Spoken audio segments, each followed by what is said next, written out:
Imagina a seguinte situação. Tentar gerenciar as emoções, os conflitos, o engajamento e, acima de tudo, os dados incrivelmente precisos de milhares de voluntários. Nossa, um pesadelo logístico. Exato. E agora imagina que essas pessoas, elas estão espalhadas por um território gigantesco, tipo do tamanho de um estado inteiro. Ou até de um país, né? Sim, até de um país.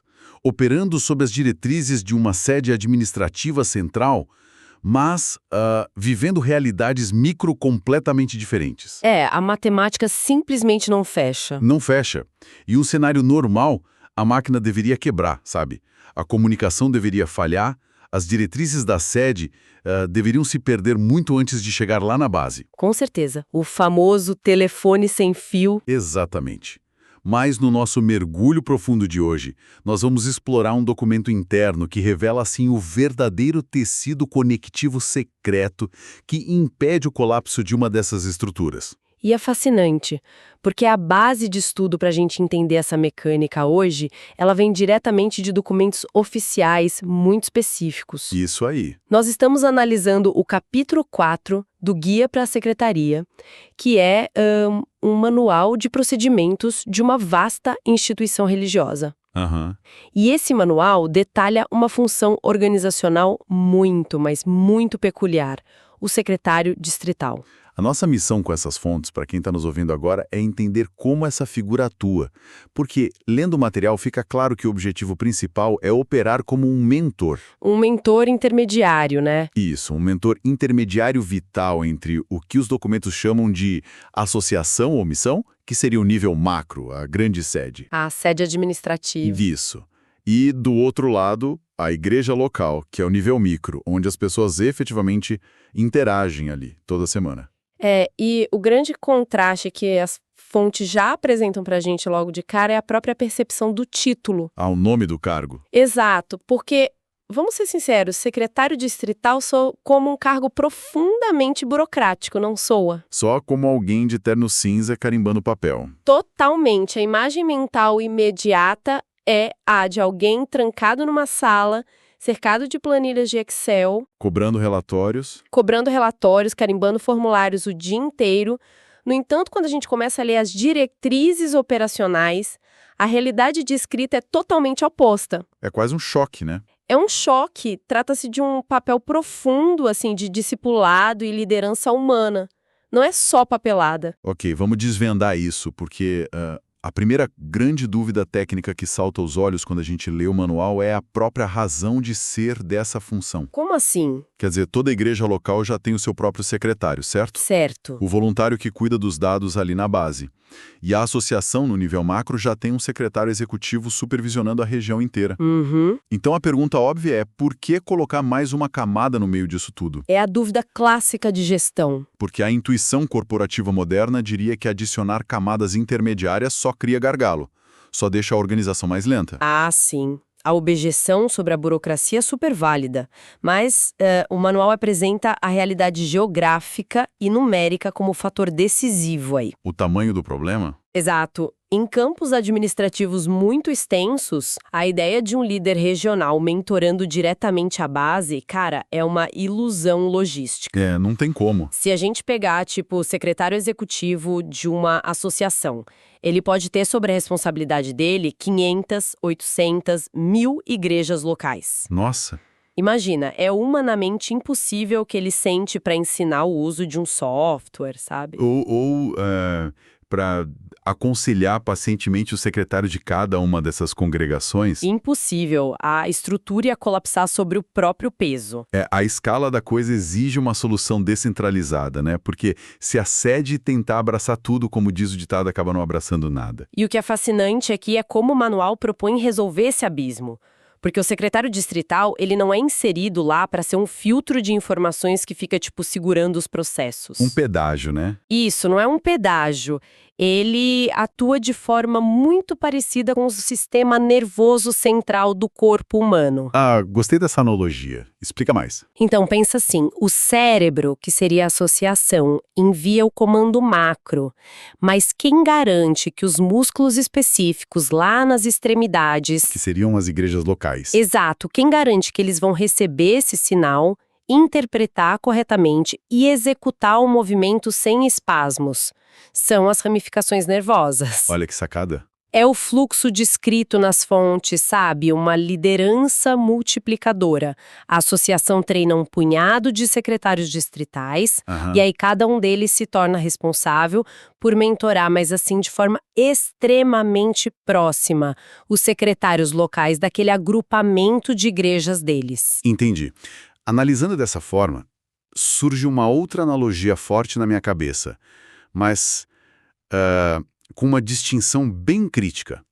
Qual? Seria o equivalente ao gerente regional de uma vasta rede corporativa, sabe? Ah, sim, sim. Onde o CEO define a visão. Isso.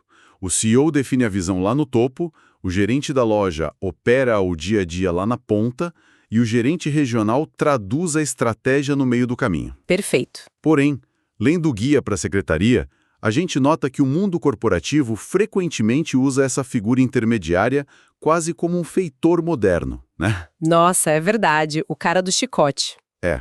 A função primária acaba sendo exigir cumprimento de métricas, cobrar o fechamento do mês, pressionar por resultado numérico. Aquela pressão absurda. Mas o texto do manual que a gente está analisando, ele subverte essa lógica, porque o cargo gira em torno do apoio permanente. É outra pegada. É muito menos sobre, tipo, cadê o relatório que eu estou esperando? E muito mais sobre o que eu posso fazer para te ajudar a entender essa nova métrica, como eu posso facilitar a sua vida. Exatamente. E é essa diferença de postura que impede que o secretário distrital seja visto como um auditor temido, sabe? Ninguém gosta de auditor. Ninguém gosta. O manual insiste muito nesse termo mentor intermediário, porque o apoio exige presença, exige paciência e um acompanhamento bem pedagógico mesmo. Certo. A visão estratégica de uma sede administrativa geralmente é grandiosa, é super complexa. Sim. E sem alguém para traduzir isso em passos práticos, assim, bem acompanhados lá na base, essa visão vira só um pôster na parede que ninguém entende como executar. Fica no mundo das ideias. E isso nos puxa direto para um outro dilema. Quem é que deve assumir esse tipo de responsabilidade? Ah, a escolha da pessoa. Porque o nível de inteligência emocional e técnico necessário para ser essa ponte não é brincadeira. E o documento aborda isso enfrentando logo o atrito entre caráter e competência. Que é um problema em qualquer área. Em qualquer área. Tem uma frase fortíssima no guia que dita a tônica de toda essa escolha. O guia diz assim: antes de mentorear outros, o maior desafio do líder cristão é liderar a si mesmo. Uau! Esse princípio, ele ataca de frente uma das maiores causas de falhas organizacionais crônicas que a gente vê por aí. Como assim? É que muitas instituições, elas promovem os indivíduos baseando-se única e exclusivamente na competência técnica. Ou, no tempo de casa. O cara tá aqui há 10 anos, vira gerente. Exato, ignorando completamente o perfil relacional. Mas o manual evita essa armadilha desenhando uma persona muito específica para esse cargo. Quais são os critérios? Bom, há uma base espiritual óbvia, né? Exigindo consagração e uma rotina de conexão pessoal.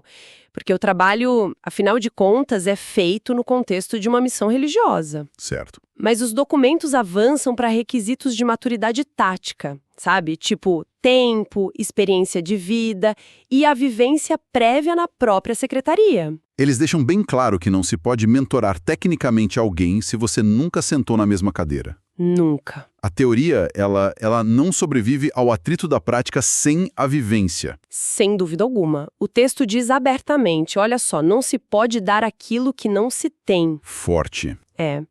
A experiência na secretaria local traz aquela credibilidade necessária para que o secretário de distrito seja ouvido. Mas o guia coloca, lado a lado com a experiência técnica, outras exigências que chamam muita atenção.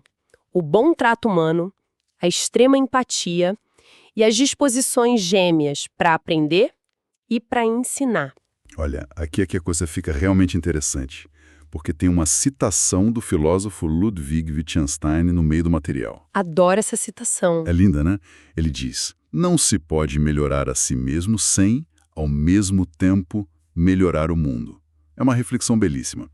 Mas eu preciso fazer um papel de advogado do diabo aqui. Manda ver. Entrando uma fricção real do que a Secretaria produz, porque a gente está lidando com dados puros. A rotina envolve a administração de um sistema de gestão incrivelmente robusto, o famoso ACMS. Exatamente, o ACMS. E é ali que entram os registros históricos das pessoas, as transferências, os dados estatísticos todos. E as fontes igualam a importância da empatia, do bom trato, a importância do domínio técnico desse software. Mas, peraí, se o trabalho essencial é garantir a integridade de um banco de dados gigantesco, e a gente sabe como isso é frágil, por que não priorizar o especialista brilhante que domina o sistema de olhos fechados, sabe? Mesmo que ele não seja lá muito simpático. Entendo o seu ponto. Por que a empatia ganha tanto peso operacional em uma função que é essencialmente técnica? Essa é a provocação perfeita e ela atinge o centro nervoso da estratégia descrita no guia. A resposta para isso está na natureza de quem alimenta os dados. Quem está lá na ponta? Isso. Nós não estamos falando de funcionários assalariados que estão batendo pontos sobre ameaça de demissão.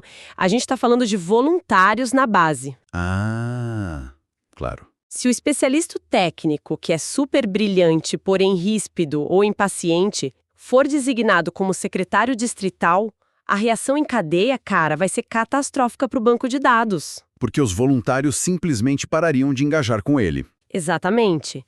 A confiança sempre precede a influência.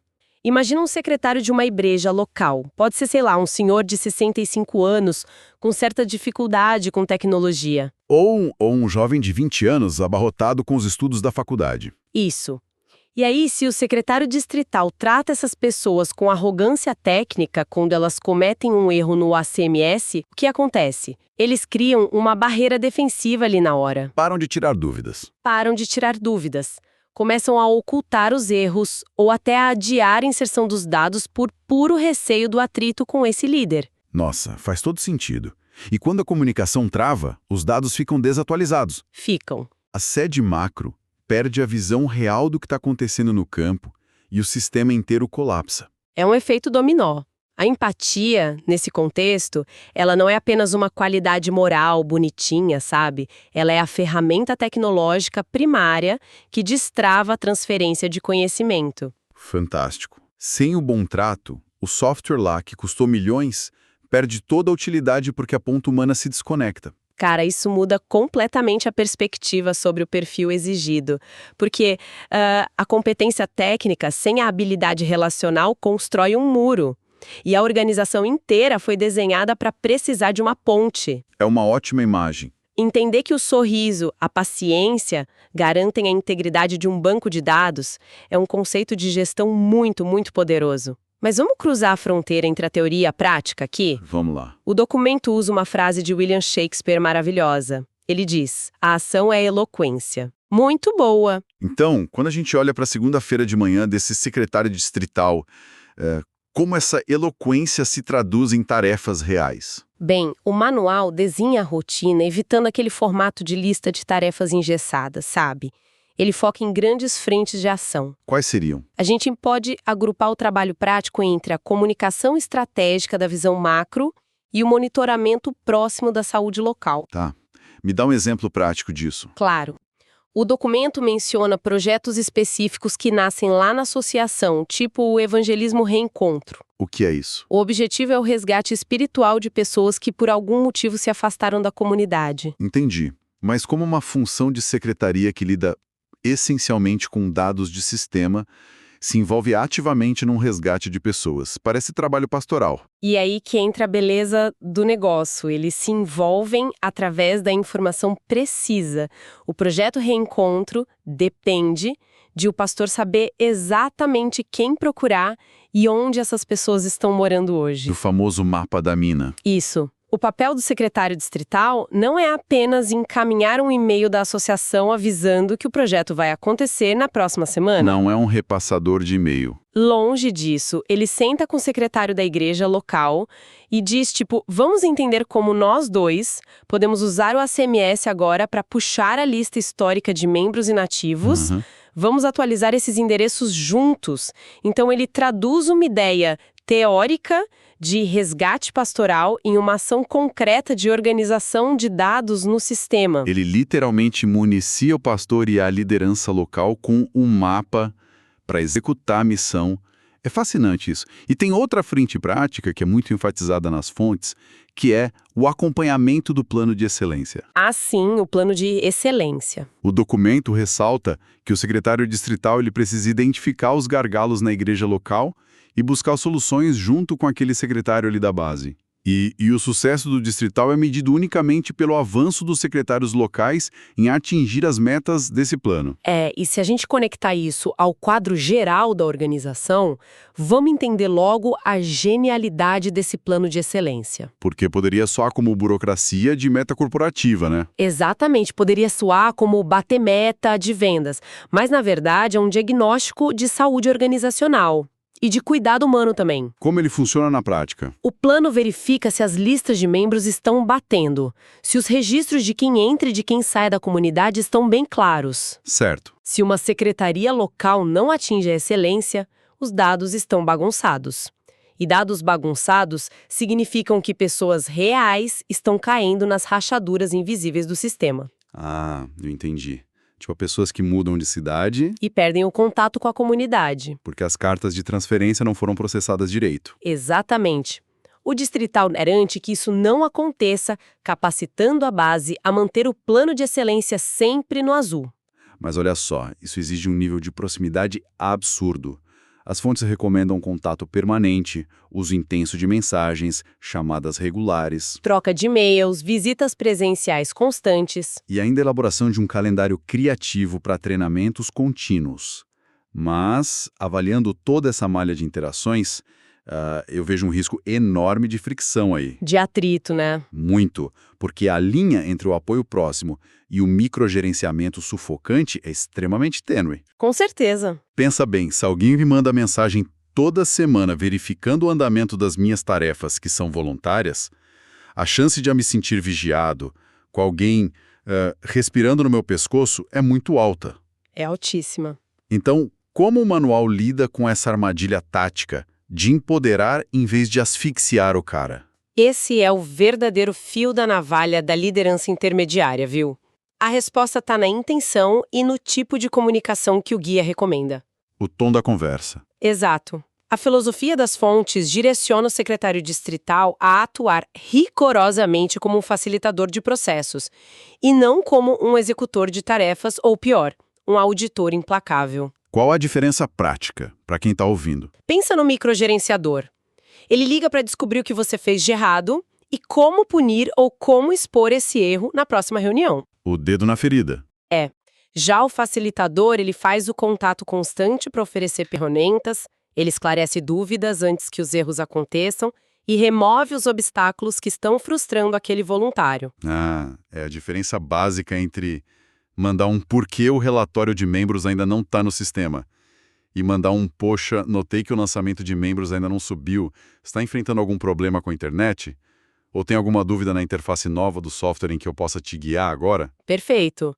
É uma mudança de paradigma colossal e transforma o que seria uma fiscalização super opressora numa parceria estratégica de verdade. E aí a pessoa se abre. Claro. Quando o secretário local sabe que a ligação do distrital vem para oferecer alívio e não pressão extra, o contato permanente passa a ser desejado. Ele comemorar quando o celular toca. Isso. Não é evitado. É assim que eles mantêm as engrenagens lubrificadas e o moral alto lá na base da pirâmide. Faz muito sentido. Bom, mas depois de mapear esse peso monumental que essa pessoa carrega, o domínio técnico, a empatia cirúrgica, a habilidade de treinar adultos, a capacidade de não microgerenciar, surge uma questão institucional clara. Como acha esse unicórnio? Exatamente. Como esse talento escolhido?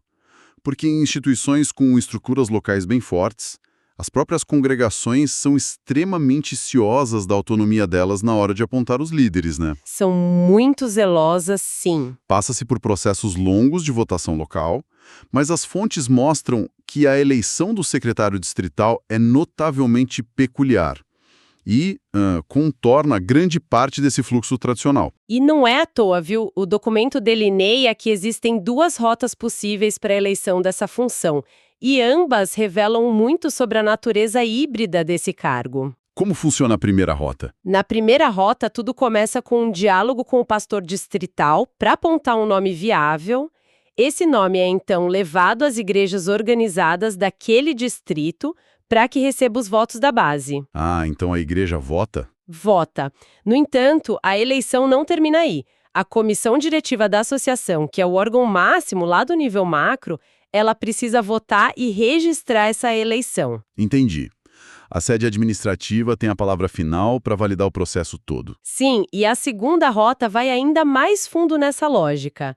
O diálogo com o pastor distrital acontece, um nome é selecionado com base no perfil ideal e então a própria comissão diretiva da associação vota diretamente e oficializa o nome. Espera, sem sequer passar pela votação prévia das igrejas locais envolvidas. Exatamente, votação direta da sede. Olha, essa mecânica eleitoral me chamou muita atenção por causa do atrito latente que ela sugere. Que atrito! Porque uma igreja local que valoriza tanto a sua capacidade de escolher democraticamente quem coordena seus voluntários, por que ela cede essa autonomia na hora de nomear o secretário distrital?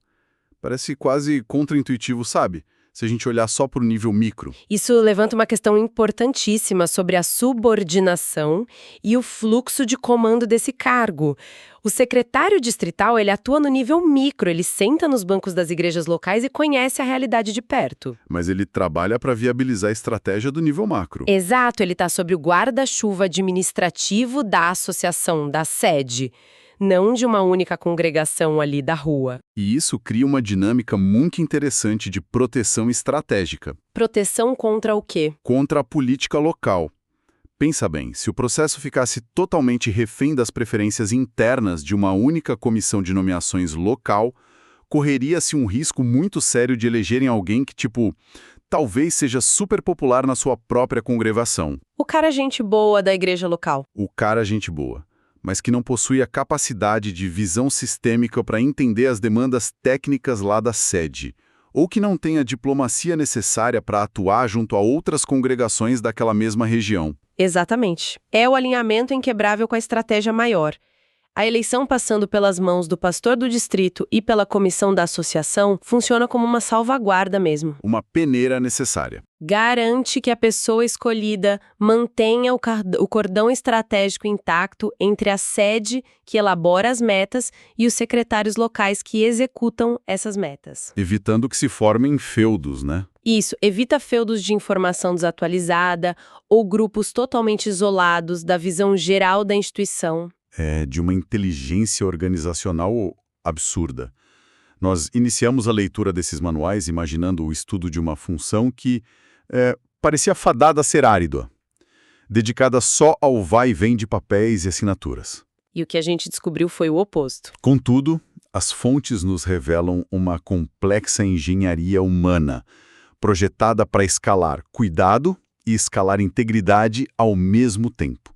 Em um mundo contemporâneo cada vez mais obcecado por dashboards automatizados, inteligência artificial emitindo relatório de produtividade, ferramentas que monitoram resultados à distância, assim, de forma tão fria, é espantoso ver uma instituição de proporções globais investir tão pesado em contato emocional e na empatia para garantir a sua própria eficiência técnica. Eu fico impressionada. Porque a tecnologia, por mais avançada que seja a infraestrutura do EMS, ela depende integralmente do elemento humano se sentindo seguro, valorizado e compreendido para ser operado com precisão. Sem humano, não tem dado. Sem humano, o sistema é vazio. E o mentoreamento intermediário que a gente viu aqui prova que, para manter a consistência de dados em grande escala, é imperativo escalar também o toque pessoal. Não tem atalho. Não tem. O distrital não é um inspetor de planilhas. Ele é, na verdade, um cuidador de quem cuida dos dados. Um cuidador de quem cuida dos dados. Isso encerra perfeitamente o argumento do capítulo 4 sobre a essência de espalhar a liderança. E a gente viu claramente que a vitória desse mentor intermediário não é quantificada por quantas caixinhas ele mesmo consegue ticar no sistema, né? De jeito nenhum. Mas sim por quão eficientes, por quão tranquilos e empoderados se tornam os secretários locais que operam ali debaixo da tutela dele. E toda essa teia incrivelmente bem pensada me deixa com uma provocação instigante para levarmos daqui hoje. Qual seria? Bom, o sistema assume que quem está na base precisa de ajuda para lidar com as complexidades das diretrizes que vêm lá do topo e desenha o secretário distrital para segurar a mão da base. Certo. Mas, em um ambiente de demandas contínuas, pressões estratégicas e fricção humana diária, quem é que está sentando para mentorar as emoções e a resiliência desses próprios mentores intermediários? É uma ótima pergunta. Eles também precisam de cuidado. Muito. E indo até um passo além, quando a gente observa as crises de exaustão, de desconexão e isolamento que corroem as grandes empresas hoje em dia, nos perguntamos, e se a solução para o burnout corporativo moderno não for um novo aplicativo de bem-estar? Ou uma sexta-feira casual? Pois é, e se a solução for justamente a aplicação humana e estruturada desse mesmo modelo de cuidado intermediário que acabamos de desvendar aqui? Fica aí a reflexão para quem nos ouve explorar mais sobre o assunto.